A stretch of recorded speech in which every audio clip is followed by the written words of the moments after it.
Connection नहीं किया internet से तो टाइम उतना नहीं लगेगा, फटाफट होगा। तो सर्कुलर मोशन किसको कहते हैं? अगर मैथमेटिक्स के किसी बंदे से पूछे कि सर्किल का मतलब क्या है, what is the locus of circle, कैसे डिफाइन करोगे सर्किल को? How do you define a circle? जगह से सेम रेडियस का same it is the locus of all the points which are at a fix distance from a given point. The given point is called center, the given distance is called radius. See? So when the object is moving, like, it is equidistant from a given point called center at all the times, and that given distance is called radius, then the location of the particle is a circular motion. Circle, ठीक है? And the motion is called circular motion. लेकिन अगर यही circular motion constant speed से हो तो हम उसको क्या कहेंगे? Uniform circular motion. तो यूनिफॉर्म सर्कुलर मोशन की क्या डेफिनेशन है? कि when the object follows a circular path with a constant speed, it is called uniform circular motion. और सबसे इंपॉर्टेंट बात कि ये यूनिफॉर्म मोशन नहीं है. Uniform circular motion uniform motion नहीं है. क्यों नहीं है बताइए? वेलोसिटी क्यों चेंज हो रही है? स्पीड तो कांस्टेंट है, क्योंकि डायरेक्शन चेंज. ठीक है. The word uniform refers to speed and not the velocity which is uniform throughout the motion. ठीक है. बट यूनिफॉर्म सर्कुलर मोशन के बारे में क्लियरली यहाँ पे लिख दिया जाए कि it is an accelerated motion. ये एक एक्सेलरेटेड मोशन है. एक और पॉइंट लिख दूँ इसके बारे में कि in uniform circular motion d by D t का mod not equal to zero है, बट मोड ऑफ वी का d of D t zero. इसका क्या मतलब हुआ? चेंज इन स्पीड जीरो है. चेंज इन स्पीड नहीं, rate of change of speed zero. Change of speed obviously zero. Speed constant है. What is the meaning of modulus? Modulus of v का मतलब होता है स्पीड. आप समझ रहे हैं? और स्पीड तो चेंज हो नहीं रही है. स्पीड क्या है बताइए? कांस्टेंट. ठीक. तो D V by D T क्या होगा बताइए? डी वी का मोड ऑफ डी टी क्या होगा? ज़ीरो होगा, क्योंकि स्पीड कांस्टेंट है. लेकिन इसका मतलब क्या हुआ? इसका मतलब हुआ मोड ऑफ एक्सेलरेशन. हुआ कि नहीं हुआ? D V cap D V vector by D T को हम एक्सेलरेशन कह सकते हैं. कह सकते हैं कि नहीं कह सकते? तो मोड ऑफ एक्सेलरेशन ज़ीरो नहीं है भाई. मोड ऑफ एक्सेलरेशन ज़ीरो नहीं है भाई. ठीक है. क्योंकि एक्सेलरेशन है. एक्सेलरेशन क्यों है? Why acceleration is not zero? Changing at every point of time. Because direction is changing. क्योंकि डायरेक्शन लगातार क्या कर रहा है बताइए? तो अगर डायरेक्शन लगातार चेंज कर रहा है मतलब वेलोसिटी चेंज कर रही है. ठीक. ये जो डायग्राम दिख रहा है इसमें जो ब्लू कलर से पाथ बना हुआ है, ये सर्किल का पाथ है. पार्टिकल इस पाथ पे जा रहा है. तो ये जो आपके सामने ब्लू लाइन बनी हुई है, ये पाथ है पार्टिकल की. इसमें कोई दिक्कत? आर रेडियस है. क्या है आर? रेडियस. सी क्या है? सेंटर. अब ये पी पॉइंट से पी डैश पॉइंट की तरफ जा रहा है. पी पॉइंट पे इसकी वेलोसिटी वी है. याद रखिए बोल्ड लेटर है. तो इसका मतलब क्या है? V vector. ठीक है. ये जो टर्म दिख रहा है यहाँ पे, ये वी वेक्टर को रिप्रेजेंट करता है. ठीक है. और ये किसको रिप्रेजेंट करता है? V dash vector. जो इसकी वेलोसिटी कहाँ पे है? पी डैश पॉइंट पे. ठीक है. सो इसका मतलब वी डैश वेक्टर है. ठीक. हालांकि मैं बताऊं कि ये जो दोनों वेक्टर्स हैं, यानी वी वेक्टर और वी डैश वेक्टर, इन दोनों का मोड क्या होगा बताइए? सेम होगा. ठीक है. लेकिन ये अलग अलग वेक्टर्स क्यों दिखाए जा रहे हैं यहाँ पे? क्योंकि इनकी डायरेक्शन क्या है बताइए? डिफरेंट है. बोलिए, समझ में आ गया? ठीक है. यहाँ पे जो रेडियस वेक्टर है वो भी अलग दिखाया जा रहा है. क्यों अलग दिखाया जा रहा है? Why it is called R dash vector and why it is called R vector? क्योंकि रेडियस भी वेक्टर क्वांटिटी है. आपको मैं बताऊँ, रेडियस वेक्टर की जो दिशा होती है वो रेडियली आउटवर्ड होती है. रेडियस वेक्टर की डायरेक्शन किधर होती है? लिख देता हूँ. Radius vector is radially outwards. मतलब सेंटर से बाहर की तरफ. जब आप एक सर्किल की बात करते हैं तो रेडियस के दो डायरेक्शंस हो सकते हैं।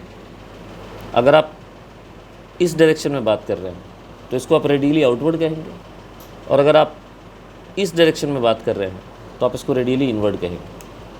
अभी बोली समझ में आया? ये है रेडियली इनवर्ड और ये है, जो नहीं समझ में आए स्पष्टता से पूछ लेंगे, आउटवर्ड। तो जो रेडियस वेक्टर है अपना, इसकी डायरेक्शन सेंटर से बाहर की तरफ होती है। कोई दिक्कत? मुझे लग रहा है बाहर जाएगी। नहीं, बाहर क्या, रेडियस से तो वहीं तक रहेगा ना, सेंटर से वहाँ तक खींचा जाएगा, सिंपल सी बात है। ठीक है, और क्या दिखाया जा रहा है बताइए? डेल्टा आर वेक्टर क्या है? अब अगर थोड़ी देर के लिए सेंटर को हम ओरिजिन मान लें सीकेंट है। तो क्या हम इस पी पॉइंट को का जो वेक्टर खींचा गया है, इसको हम सी पी वेक्टर को क्या हम पोजीशन वेक्टर 1 कह सकते हैं? मेरा कहने का मतलब है कि अगर हम सी को मान ले ओरिजिन, क्या मान ले, देन आपका ये जो आर वेक्टर दिख रहा है, यानी कि जो सी पी वेक्टर दिख रहा है, क्या हम इसको इनिशियल पोजीशन वेक्टर कह सकते हैं? बोलिए, कह सकते हैं कि नहीं कह सकते हैं? और इसी तरह से जो आर डैश वेक्टर है, तो फाइनल यानी सी पी डैश वेक्टर है, उसको हम फाइनल पोजीशन वेक्टर कह सकते हैं क्या? बोले, कह सकते हैं कि नहीं कह सकते हैं? ठीक है, तो बताइए जो डेल्टा आर वेक्टर यहाँ बना हुआ है, ठीक है, ये क्या रिप्रेजेंट करता है? तो डेल्टा आर वेक्टर है, जहाँ बोल्ड लेटर दिखे समझ लीजिए वेक्टर है, समझ गए? तो delta R vector is position vector eight P minus position vector eight P dash. P dash, जिसकी बात हम आर और आर डैश से कर रहे हैं। ठीक है, you can also call it R minus R dash. इतना समझ में आ रहा है? अब देखिए, इस वेलोसिटी को यहाँ से उठाया गया है, गौर से देखिए, ये जो आपको वेलोसिटीज दिख रही हैं, बिल्कुल सही बोला इसने। क्या भैया, बाकी लोग सो रहे हो? R P dash minus R P, यानी आर डैश माइनस आर, तो इसको डिस्प्लेसमेंट वेक्टर कह सकते हैं। कोई दिक्कत? No sir. चलिए, अब इस डायग्राम को देखिए गौर से, ये जो डायग्राम आपको दिख रहा है, अभी दिखा रहा हूँ, ये पूरा का पूरा डायग्राम देखिए। ठीक है, इसमें क्या किया गया? इस वेलोसिटी को यहाँ से उठाया गया, वी वाली, जहाँ दोबारा बनाया गया, वी डैश वेलोसिटी को यहाँ से उठाया गया, दोनों को टेल टू टेल बनाया गया। तो अगर दोनों वेक्टर को टेल टू टेल बना दे तो ये वाला जो वेक्टर होगा, ये V dash minus V vector को दिखलाएगा नहीं दिखलाएगा? ठीक है, तो ये जो डेल्टा वी लिखा हुआ है, इसका मतलब क्या बताइए? What is delta V here? Yes, delta V is V dash vector minus V vector. सही है, चेंज इन वेलोसिटी वेक्टर। इसको क्या बोलेंगे? अरे भैया, स्पीड नहीं चेंज हुआ, लेकिन वेलोसिटी तो चेंज हुआ। क्यों चेंज हुआ वेलोसिटी? क्योंकि डायरेक्शन चेंज हो रही है। क्यों चेंज हो रहा है वेलोसिटी? इन दोनों का मैग्नीट्यूड सेम है, देख रहे हैं ना, लेंथ दोनों का बराबर बना हुआ है। ठीक है, लेकिन डायरेक्शन चेंज होने की वजह से ये चेंज इन वेलोसिटी होती है। अच्छा, ये एंगल यहाँ जो लिखा हुआ है, इस एंगल का नाम क्या होता है? इस एंगल को हम कहते हैं एंगुलर डिस्प्लेसमेंट। क्या कहते हैं? Angular displacement. याद रखिए, एंगुलर डिस्प्लेसमेंट हमेशा रेडियन में लिखना है। ठीक है, किस में लिखना है? किस में लिखना है? तो delta theta is what? Delta theta is the angular displacement, जितना एंगल ये ट्रेस करेगा इस पॉइंट से इस पॉइंट तक जाते हुए। अब ये बताइए, क्या आपने ये रूल कभी ज्योमेट्री में पढ़ा है कि अगर दो लाइंस के बीच में एंगल थीटा है तो उनके परपेंडिकुलर्स के बीच में भी एंगल थीटा होगा? और अगर नहीं पढ़ा है तो आप अभी मेरे से पढ़ लीजिए। ठीक है, दो लाइंस के बीच में जितना एंगल होता है उतना ही एंगल उसके परपेंडिकुलर के बीच में होगा और उतना ही एंगल उनके पैरेलल्स के बीच में भी होगा। समझ में आ गई बात? वैसे आप ज्योमेट्रिकली इसको और भी प्रूव कर सकते थे, वी और वी डैश के बीच का एंगल। ठीक है, बट ये याद रखिए, हमेशा काम आएगा। तो बताइए, वी डैश और वी के बीच का एंगल भी कितना हो गया? वही डेल्टा थीटा हो गया, क्योंकि उनके परपेंडिकुलर्स के बीच का एंगल भी डेल्टा थीटा बन रहा है। इस चित्र में जो भी कुछ बताया समझ में आ गया?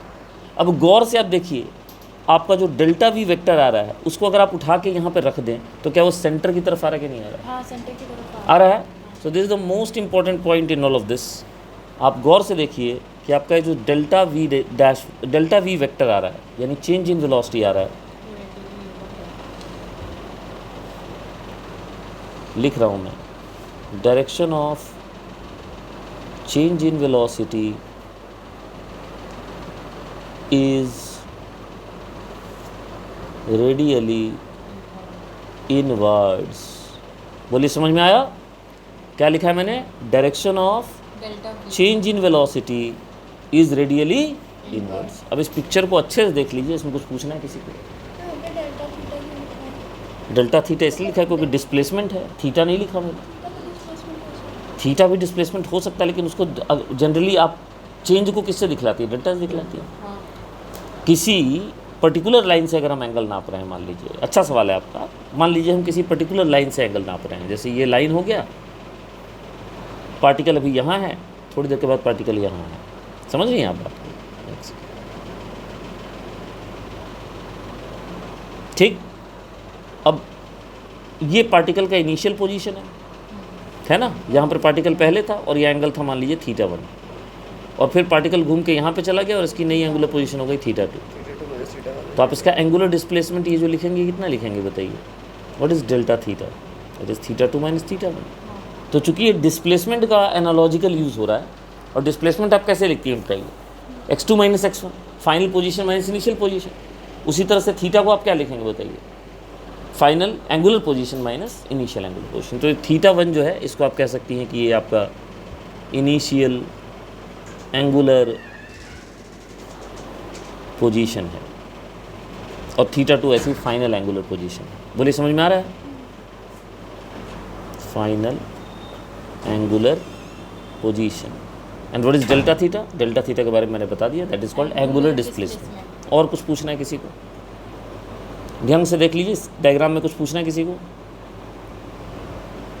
सर परपेंडिकुलर वाला कांसेप्ट दोबारा बताओ। दो लाइंस के बीच में अगर एंगल थीटा बन रहा है तो उनके परपेंडिकुलर्स के बीच में भी एंगल थीटा बनेगा, उनके पैरेलल के बीच में एंगल थीटा बनेगा। सिंपल सी बात है।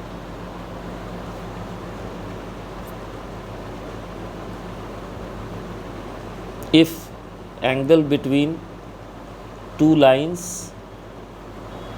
is theta,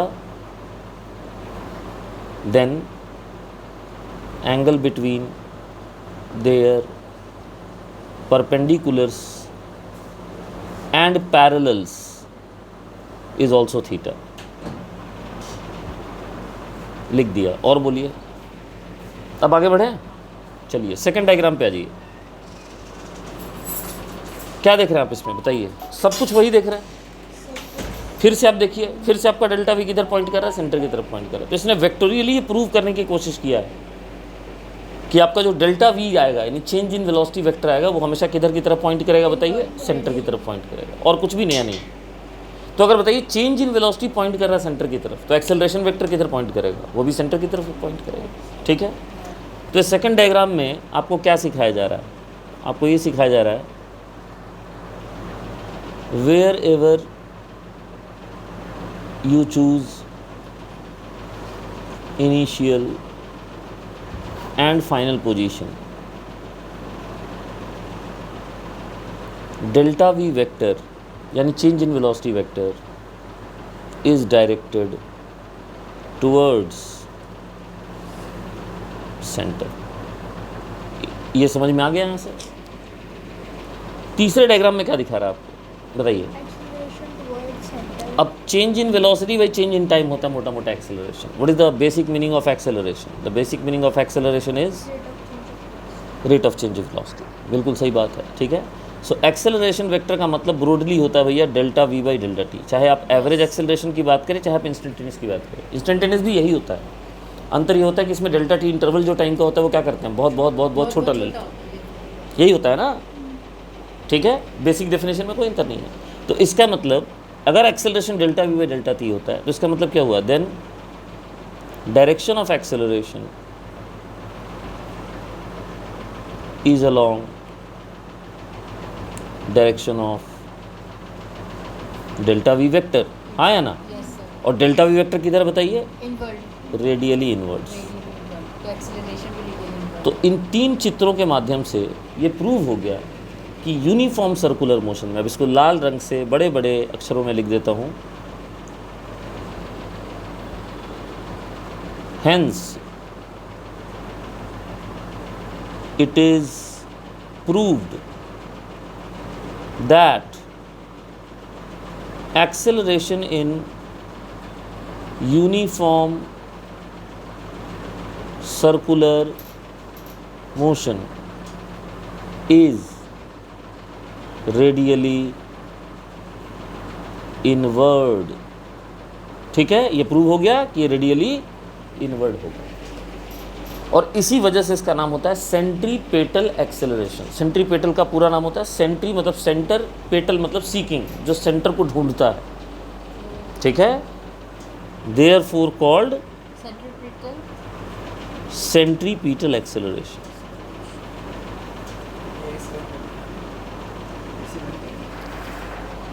कहाँ है रिमोट? दो, ये लड़का जीने नहीं देगा मुझे, वहीं बंद हो रहा है, मना कर रहा बंधु ने।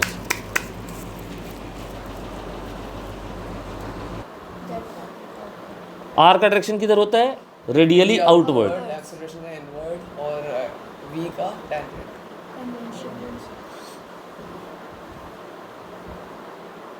वी वेक्टर टेंजेंशियल, समझ गए? टेंजेंट की तरफ, और एक्सेलरेशन वेक्टर रेडियली इनवर्ड्स। लेकिन याद रखिए, मैं केवल और केवल यूनिफॉर्म सर्कुलर मोशन की बात कर रहा हूँ, मैं नॉन यूनिफॉर्म सर्कुलर मोशन भी डिस्कशन नहीं कर रहा। अभी पढ़ाऊँगा थोड़ी देर बाद। मैं सर्कुलर मोशन जब शुरू करता हूँ तो पूरा ख़त्म करता हूँ। ये लोग जब पढ़ा के छोड़ेंगे यूनिफॉर्म सर्कुलर मोशन, उसके बाद ये रोटेशनल मोशन में पढ़ाते हैं, नॉन यूनिफॉर्म सर्कुलर मोशन। ठीक है, मैं जहाँ से शुरू करता हूँ पूरा ख़त्म करता हूँ, लेकिन पहले यूनिफॉर्म सर्कुलर मोशन कर लेंगे, क्योंकि जितने भी आप पेपर उठाएंगे या कोई बुकलेट उठाएं या PYQ उठाएं, उसमें मोशन इन द प्लेन में क्वेश्चन यूनिफॉर्म सर्कुलर मोशन तक का ही दिया रहेगा, वो NCERT के हिसाब से बना होता है। ठीक है, तो यहाँ तक समझ में आ गया? देखिए डायरेक्शन के बारे में क्या लिखा गया है। कहता है by definition of velocity at a point it is along the tangent, मतलब वेलोसिटी का डायरेक्शन जो टेंजेंट का डायरेक्शन होता है in the direction of motion. V और V' दिखाया जा रहा है यहाँ पे, है ना? डेल्टा V निकाला गया है, ठीक है, using the triangle law of vector addition, ये बता दिया आपको। Since the path is circular, V हमेशा रेडियस के परपेंडिकुलर होगा, क्योंकि V टेंजेंशियल होता है और रेडियस क्या होता है बताइए? अलॉन्ग द रेडियस होता है। इसीलिए जो आपका V' होगा वो भी R' के क्या होगा बताइए? इसलिए डेल्टा V हर हालत में डेल्टा R के क्या होगा? परपेंडिकुलर। अगर V R के है, V' R' के है, तो डेल्टा V डेल्टा R के परपेंडिकुलर होगा। ये बात इसने बताई। और एवरेज एक्सेलरेशन का फॉर्मूला क्या होता है? Delta V by delta T होता है, इसलिए एक्सेलरेशन का डायरेक्शन भी जो होगा वो भी R के क्या होगा? परपेंडिकुलर होगा, यानी रेडियली इनवर्ड होगा। बोलिए समझ में आ गया? उसके बाद आता है ये ड्राइवेशन पे, ठीक। The magnitude of acceleration vector, instantaneous acceleration is this. बोलिए होता है कि नहीं होता? वही delta V by delta T। बार बार बोल रहा हूँ, बोल्ड लेटर का मतलब वेक्टर है। तो ये कहना चाहता है कि भाई ए का जो मॉड्यूलस होगा वो in fact delta V vector by delta T का मॉड्यूलस होगा। लेकिन अगर आप इंस्टेंटेनियस की बात करेंगे तो आपको लिमिट कंडीशन क्या लगाना पड़ेगा बताइए? डेल्टा T टेंड्स टू 0 लगाना पड़ेगा। यही बात यहाँ लिखी जा रही है, ठीक है? यहाँ तक समझ में आया? तो इंस्टेंटेनियस एक्सेलरेशन भी इसी से निकलेगा, बिल्कुल सिमिलर है भाई। देखिए ट्रायंगल जो रेडियस वाला ट्रायंगल है CPP', इसमें ये एंगल डेल्टा थीटा है और इसमें ये डेल्टा थीटा है, मैं ऑलरेडी बता चुका हूँ आपको, सही है? एंगल बराबर हो गया, आइसोसेलेस है ये, SS रूल से सिमिलर प्रूव हो जाएगा, सही है? तो दोनों ट्रायंगल सिमिलर है कि नहीं है? सिमिलर है, CPST बोलते हैं, corresponding parts of similar triangles. तो उससे क्या आ जाएगा? तो वेलोसिटी ट्रायंगल में जहाँ डेल्टा V है, रेडियस ट्रायंगल में वहाँ डेल्टा R है। वेलोसिटी ट्रायंगल में जहाँ मॉड्यूलस V का आ जाएगा, रेडियस वाले में कैपिटल R का आ जाएगा। अब चाहे इसमें R ले लीजिए चाहे R' ले लीजिए, अगर यहाँ V' लेंगे तो यहाँ R' लिखेंगे तो भी उनका मैग्नीट्यूड यही आएगा, और अगर आप V लिखते हैं तो यहाँ R लिखेंगे तो भी उनका मैग्नीट्यूड R ही आएगा। Capital R represents the radius of the circle. यहाँ तक समझ में आया? अरे बोलो भाई। तो इससे डेल्टा V की वैल्यू कितनी आ जाएगी? V into delta R upon R। बोले क्लियर है? अब जरा इस स्टेप को देखिए क्या लिखा हुआ है। अभी अभी आपको बोला कि इंस्टेंटेनियस एक्सेलरेशन जो होता है that is delta V by delta T का मोड, है ना, modulus of acceleration, and that is when time interval is very very small, small T tends to. ठीक, अभी थोड़ी देर पहले हमने डेल्टा वी वेक्टर का ऊपर में वैल्यू निकाला, कितना निकाला जी, v delta r upon capital R, उसको यहाँ रख दीजिए, सही है, तो रख दीजिएगा तो क्या हो जाएगा बताइए, we delta r upon capital are into delta T हो जाएगा। वी बाई आर को बाहर ले लीजिए, वी बाई आर को क्या किया आपने, बाहर ले लिया, तो आपको क्या मिला बताइए, delta r upon delta T मिला। पहले बता दीजिए ये यहाँ से यहाँ तक जो है ये क्लियर हुआ कि नहीं हुआ, ठीक है। अभी डेल्टा आर है क्या, डिस्प्लेसमेंट है ना भाई, अरे डेल्टा आर क्या है, डेल्टा आर क्या है, तो उसको वेलोसिटी इंटू डेल्टा टी लिख सकते हैं कि नहीं लिख सकते हैं, स्पेशली अगर आप एंगल बहुत छोटा ले रहे हैं तो। मेरा कहने का तात्पर्य है कि अगर एंगल बहुत छोटा हुआ, ये देखिए नॉर्मली ये आर्क लेंथ के बराबर होना चाहिए, हाँ या ना, किसकी बात कर रहे हैं, डेल्टा आर की बात कर रहे हैं, लेकिन अगर ये एंगल बहुत छोटा हो गया, ओ भाई ध्यान दो,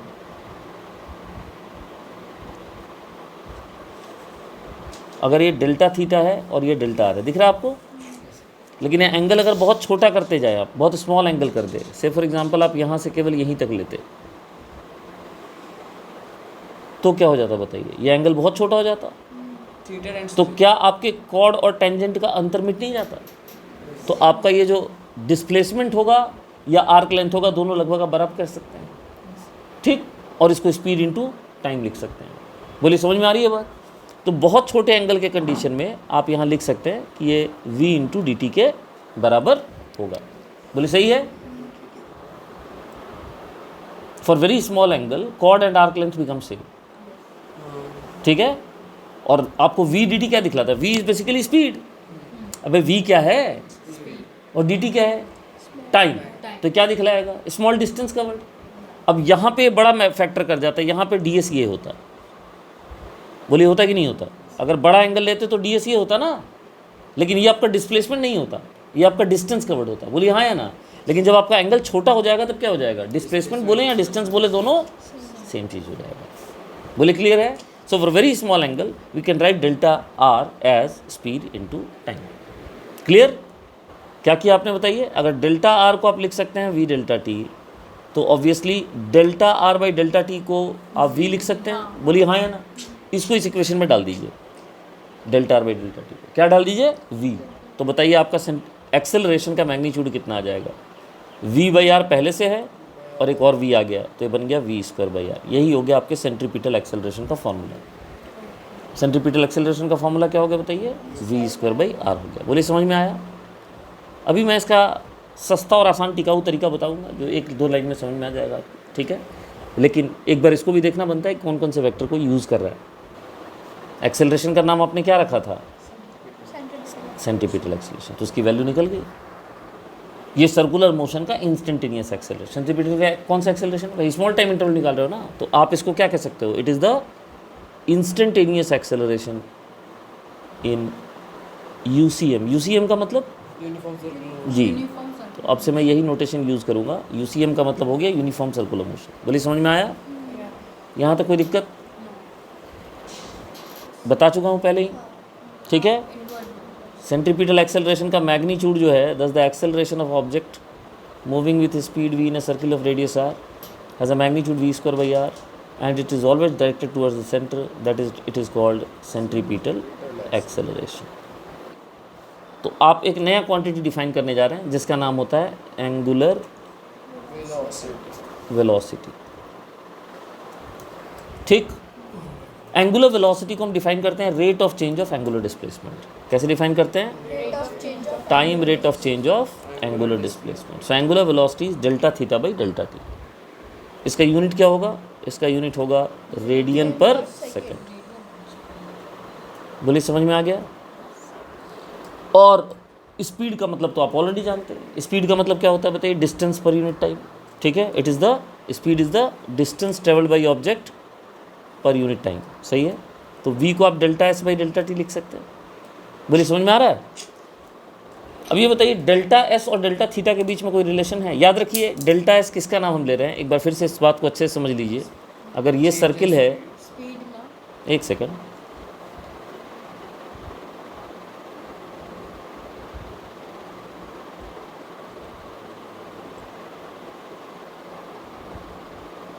हाँ जी,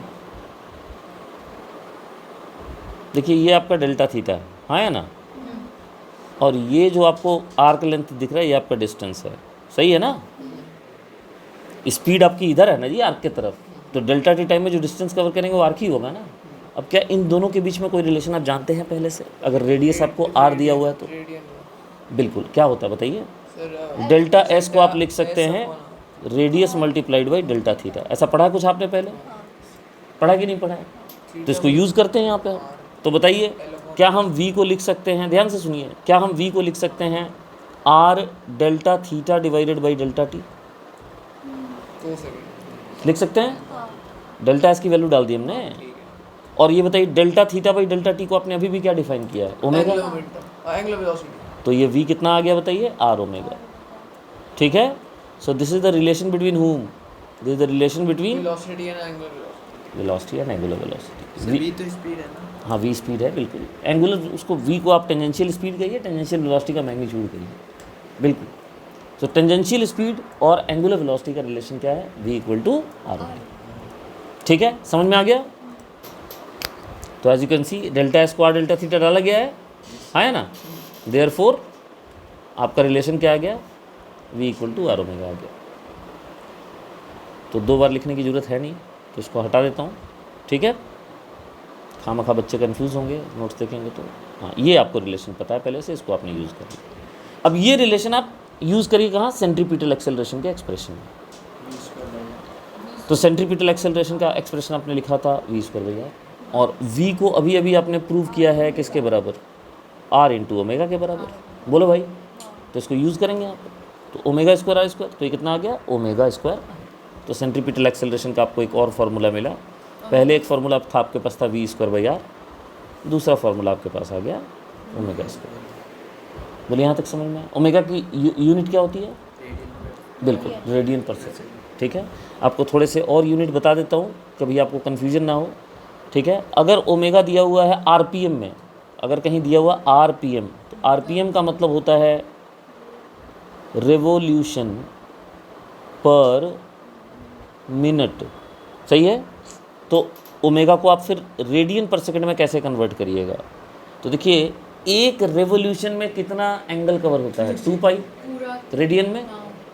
तो 2 पाई कवर हुआ है कितने सेकंड्स में बताइए? 60 सेकंड में। तो अगर n पाई दिया हुआ है, n रेवोल्यूशंस पर मिनट दिया हुआ है, मान लीजिए दिया हुआ है n रेवोल्यूशंस पर मिनट है, क्या दिया हुआ है? स्पीड n रेवोल्यूशन पर मिनट दिया हुआ है। तो आप उसको क्या लिख सकते हैं? 2 pi by 60 multiplied by n। तो ओमेगा अगर रेवोल्यूशंस पर मिनट में दिया हुआ है तो ध्यान रखिए आप ओमेगा को 2 पाई n बाई 60 लिख सकते हैं। बोलिए समझ में आ गया? n क्या है? आरपीएम है। n क्या है? उसको आपने किस में कन्वर्ट किया है? रेडियन याद रहेगा? बताइए अगर n आरपीएस में लिखा रहता तो आप क्या लिखते? पर सेकंड। अगर ओमेगा लिखा हुआ है इन आरपीएस तो 60 से डिवाइड नहीं करेंगे फिर हम, रेडियन पर सेकंड बदलेंगे, खाली 2 पाई से मल्टीप्लाई करें। तो उस केस में आप ओमेगा रेडियन पर सेकंड में कितना लिख सकते हैं बताइए? मैं इसको ज़रा ठीक कर दूँ। Omega equal to n RPS दिया हुआ है रेवोल्यूशन पर सेकंड, तो आपको केवल 2 पाई से मल्टीप्लाई करने का है और कुछ करने का नहीं। बोलिए यहाँ तक समझ में आ गया? अरे भैया समझ में आया कि नहीं आया? ठीक। अच्छा एक और इसको एक्सप्रेशन लिख सकते हैं, देखिए ओमेगा आर जो आपका लिखा हुआ है ओमेगा स्क्वायर आर, इसमें ओमेगा आर को अलग कर दीजिए और आर एक ओमेगा और अलग कर दीजिए। तो क्या आप सेंट्रीपिटल एक्सेलरेशन को v ओमेगा भी लिख सकते हैं क्या? आर ओमेगा की जगह v लिख सकते हैं ना। सो सेंट्रीपिटल एक्सेलरेशन को आप v इंटू ओमेगा भी लिख सकते हैं। बोलिए यहाँ तक समझ में आ गया? अब देखिए हम बात करेंगे टाइम पीरियड की। तो टाइम पीरियड क्या होता है? The time taken by an object to complete 1 revolution, एक चक्कर पूरा मारने में जितना टाइम लगता है उसको टाइम पीरियड कहते हैं। और इसका ठीक उल्टा होता है, नंबर ऑफ रेवोल्यूशन मेड पर second is called what? Frequency. तो फ्रीक्वेंसी क्या होता है बताइए? नंबर ऑफ रेवोल्यूशन मेड पर सेकेंड। इस पूरे चक्कर में वो डिस्टेंस कितना मूव करता है बताइए. हाउएवर, है ना, during this time the object moves a distance equal to 2πr. सही है. तो इनका यूज़ करके कैसे लिख सकते हैं? तो बताइए आप, क्या आप स्पीड को डिस्टेंस बाई टाइम लिख सकते हो? What is distance? 2πr. What is time? Capital T. अगर एक चक्कर की बात ले ले, स्पीड तो कांस्टेंट है ना, आधे चक्कर में निकालो, एक चक्कर में निकालो, 60 डिग्री में निकालो, बात वही आएगी. तो बताइए ये रिजल्ट समझ में आ रहा है आपको? और 1/t को हम क्या लिख देंगे? न्यू लिख देंगे. न्यू माने फ्रीक्वेंसी, फ्रीक्वेंसी माने number of revolution per second, number of revolution per second. तो देखिए v को हम इतना भी लिख सकते हैं. बोलिए चलेगा? अरे बोलिए भाई. ओमेगा को क्या लिख सकते हैं? ओमेगा को लिख सकते हैं 2π न्यू. अब आप बोलेंगे कैसे? अरे भैया ओमेगा क्या होता है? Delta theta. बिल्कुल. और डेल्टा थीटा कितना एक चक्कर में कवर कर रहे हैं आप? 2π. और टाइम कितना ले रहे हैं? Capital T. 1/t को न्यू लिख दीजिए. अरे कहिए ठीक है? अरे बोलिए ठीक. अब इस दोनों इसका इस्तेमाल अगर हम कर ले किस में? सेंट्रीपिटल एक्सेलरेशन में. तो सेंट्रीपिटल एक्सेलरेशन अभी आपने क्या लिखा था बताइए? ω²r लिखा था. बोलिए हाँ या ना? तो उसमें ओमेगा की ये वाली वैल्यू जो है यहाँ पे डाल दीजिए. तो क्या आपको ये रिलेशन मिलेगा? हाँ. 2π न्यू डाल दिया आपने. ठीक है. लेकिन मुझे इतना याद करने की ज़रूरत नहीं है. आप सेंट्रीपिटल एक्सेलरेशन का कोई एक फार्मूला याद कर लीजिए. दोनों याद रहें तो बहुत बढ़िया है. और एक आप ओमेगा का वैल्यू याद रख लीजिए. बाकी आपको प्रॉब्लम में उसको यूज़ करके डिराइव करना होगा. ठीक है. बहुत ज़्यादा एक्सप्रेशन याद करेंगे तो दिमाग ख़राब होगा. फिर आपको समझ में आ गई बात? बोलिए क्लियर है यहाँ तक? आइए एग्जाम्पल 4.1 देखते हैं. पढ़िए. An insect trapped in a circular groove of radius 12 centimetre. Insect फंसा हुआ है, ग्रूव में फंसा हुआ है. ठीक है. ग्रूव समझते हैं ना? चलता फिरता सर्कल. अरे नहीं भाई, ग्रूव का मतलब हुआ जैसे कुरेद के यहाँ मैं एक रास्ता बना दूँ सर्कुलर, उसी में फंस गया. गड्ढा बना दूँ सर्कुलर, समझ में आ रही बात? उसी में वो फंस गया है. तो ग्रूव में फंसा हुआ है और कंप्लीट 7 रेवोल्यूशन करता है 100 सेकंड में. 7 रेवोल्यूशन कंप्लीट करता है 100 सेकंड में. सबसे पहले आपको एंगुलर स्पीड बतानी है. चलिए बताइए एंगुलर स्पीड पहले कौन बताएगा जल्दी से, बिना मेरी मदद के? तो एंगुलर स्पीड कैसे निकालेंगे बताइए? Delta theta divided by delta T से निकालेंगे ना. करिए बताइए. टाइम तो आपको पता है. टाइम हमारा 100 सेकंड. और कितना रेवोल्यूशन किया उसमें? 7 रेवोल्यूशन में कितना एंगल कवर करेगा? 14π. 14π होगा ना? अरे 7 × 2π नहीं होगा. n वाला कर देना. हाँ ठीक है. n 2π. बेसिक से करिए, तुरंत बन जाएगा. 100 सेकंड आ गया यहाँ पे. तो 14π/100 0.14π नहीं रेडियन पर सेकंड. ये देखिए ये तो निकल गया आपका एंगुलर वेलोसिटी. सेकंड पार्ट क्या कहता है निकालने? जल्दी करिए. What is the acceleration vector? नहीं, पहले बोल रहा है इज द एक्सेलरेशन वेक्टर. अच्छा लीनियर स्पीड निकालने बोल रहा है. चलिए लीनियर स्पीड बताइए कैसे निकालेंगे? v = r omega. ओमेगा निकला हुआ उसमें r मल्टीप्लाई कर दीजिए. r कितना है? 0.12 मीटर. अरे बोलना इंटू 0.14π रेडियन पर सेकंड. रेडियन डायमेंशन लेस होता है आपको पता है. Yes sir. तो ये 14 और 18 दोनों मल्टीप्लाई कर दीजिएगा, पाई साथ में लगा दीजिएगा, मीटर पर सेकंड में आपका आ जाएगा. कितना होगा ये? 14 × 12 140. 140 और 28 कितना हुआ? 168. 0.0168 मेरे ख्याल से 0.0168 मीटर पर सेकंड ये होना चाहिए. ठीक है.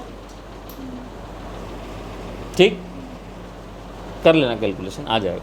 Is the acceleration vector constant vector? बताइए एक्सेलरेशन वेक्टर क्या कांस्टेंट वेक्टर है? हाँ कि ना? Acceleration vector constant. हाँ एक्सेलरेशन वेक्टर कांस्टेंट है क्या? मैं आपको गलत बोलने पे उकसाता हूँ. चलिए कि आप गलती करें. एक्सेलरेशन v²/r होता है और v तो कांस्टेंट है मैग्नीट्यूड में. एक्सेलरेशन ω²r होता है. एक्सेलरेशन r भी कांस्टेंट है, ओमेगा भी कांस्टेंट है. बताइए एक्सेलरेशन वेक्टर कांस्टेंट है कि नहीं? Is acceleration vector constant? हाँ कि ना? जल्दी बोलो.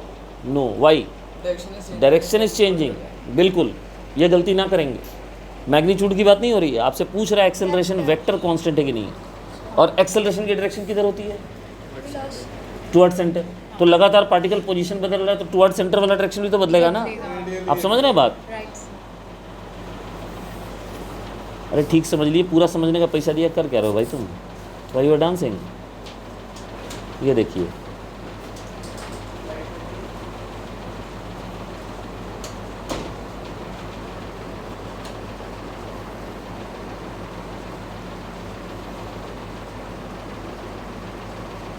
ये दिख रहे हैं आपको वेक्टर सारे? ये कौन से वेक्टर हैं बताइए? ये सारे के सारे एक्सेलरेशन वेक्टर हैं, सेंट्रीपिटल एक्सेलरेशन। बोलिए है कि नहीं है? और किधर है बताइए? और पार्टिकल की पोजीशन कहाँ कहाँ है? पार्टिकल की पोजीशन है यहाँ पे, हाँ है ना? और यहाँ पे फिर पार्टिकल की पोजीशन है यहाँ पे। तो जैसे जैसे पार्टिकल अपना पोजीशन बदल रहा है एक्सेलरेशन वैसे वैसे एक्सेलरेशन वेक्टर भी अपना पोजीशन बदल रहा है, रेडियस वेक्टर भी अपना पोजीशन बदल रहा है। कोई भी वेक्टर कांस्टेंट नहीं है यहाँ पे, नो वेक्टर इज कांस्टेंट। अभी तक जितने वेक्टर्स हमने डिस्कस किए, ठीक है ना? तो v कांस्टेंट है ना? v vector not constant, radius vector not constant. हाँ, इनका मैग्नीट्यूड कांस्टेंट हो सकता है। Acceleration vector not constant. कोई भी वेक्टर यहाँ कांस्टेंट नहीं है जिसका अभी तक डिस्कशन हुआ है। तो अगर आपसे पूछा जा रहा है कि एक्सेलरेशन वेक्टर कांस्टेंट वेक्टर, तो आंसर आप बोलेंगे बिग नो। बोलिए, समझ में आया? What is the mag? हाँ, ओमेगा वेक्टर है, उस पर आऊँगा अभी, थोड़ा सा जो कॉम्पिटिटिव पार्ट है उस पर आऊँगा अभी मैं, ठीक है? उस पर डिबेट है अभी थोड़ा सा। अभी फ़िलहाल तो हमने उसको डिफाइन नहीं किया वेक्टर की तरह से, लेकिन वेक्टर हो सकता है, सिचुएशनल वेक्टर है, पर्टिकुलर सिचुएशन में it can be A vector, ठीक है?